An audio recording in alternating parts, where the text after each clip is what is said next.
మన జీవితాలు ఒకంత కష్టమైనా కలిసి ఉంటేనే మనం బలంగా ఉంటాం. సాయంత్రం అయిందంటే చాలు, అరుగుల మీదనో చెట్టు కిందనో ముచ్చట్లు షురు.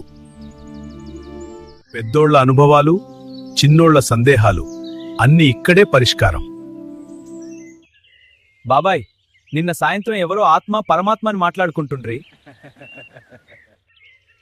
అదేంటి బాబాయ్, మన కంటికి కనపడంది దాన్ని ఎట్లా నమ్మాలే? అరే బిడ్డా, మంచి ప్రశ్న అడిగితివి. నువ్వు అడిగినట్టే చాలామందికి ఈ సందేహం ఉంటది. చూడు బిడ్డా, ఈ దేహం ఉంది కదా, ఇది ఒక ఇల్లు లెక్క. ఇల్లు కట్టాలంటే ఇటుకలు సిమెంట్ కావాలి, కట్టినం. కానీ ఆ ఇంట్లో మనం ఉంటేనే దానికి విలువ. మనం లేకపోతే అది వట్టి గోడలే కదా. అట్నే మన దేహం కూడా.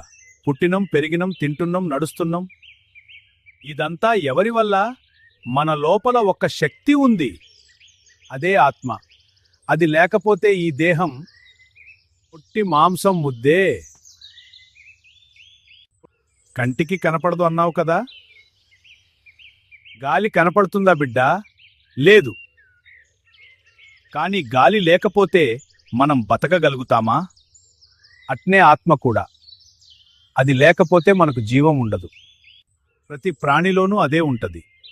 మొక్కల్లో, జంతువుల్లో, మనలో, అన్నింటిలో అదే జీవాన్ని నిలబెడతది.